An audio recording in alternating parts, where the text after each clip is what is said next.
Now, the annual Asianwhoswho Awards ceremony is getting underway in London. Around 400 specially invited guests, including Asian business tycoons, politicians, those in the entertainment world, are attending the event. It's seen as the major showcase of talent. For the year, Riz Latif is at the Dorchester in Park Lane, where the ceremony is taking place. Let's join Riz now. Thanks very much, Hugh. Yes, welcome to the Asianwhoswho Awards, which recognise achievement within the Asian community and internationally. In a couple of hours' time, this room, as you say, will be filled with hundreds of guests. Now, this year, there are two new awards, Asian Leadership as Young Entrepreneur and Asian Leadership in International Media. And I'm pleased to say, ahead of those awards beginning, we have those two winners here with us now, Rajesh Agrawal and Natasha Mudha. Thank you so much for taking the time out to be with us, and of course, congratulations.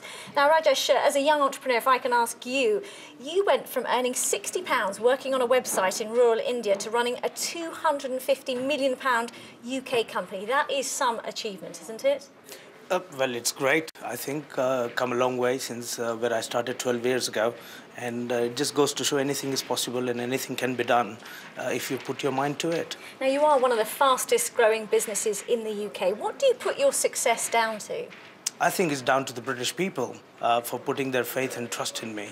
I came to this country with £200 in my pocket about 10 years ago, and since then have grown the business and started with nothing. And I'm in money transfer business, so deal with a lot of money, and we have dealt with over £1.2 billion since we started. So down to the British people, really. Very, very impressive. Natasha, if I can turn to you, you're the CEO of a communications company that your mother set up. You joined the business 7 years ago. She must be pretty proud today. I hope she is.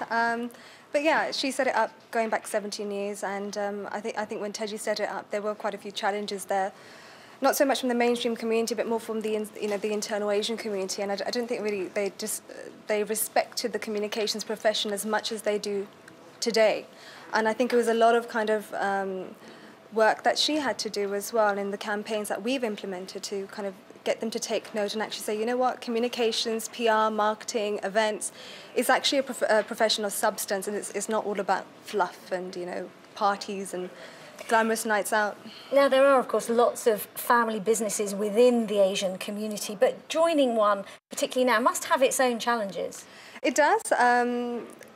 Of course it does, because it's kind of, taking my example with my mother, she's my mum, she's also my boss. But I think it's also got a lot of its plus points as well, because together we can share our successes. Together, it's such a big support, and having a mum like her as well, it's such a massive support there, which, if it was any other boss, I don't think I would have ever experienced that. OK, well, to you both, thank you very much for taking the time out to talk to us this evening.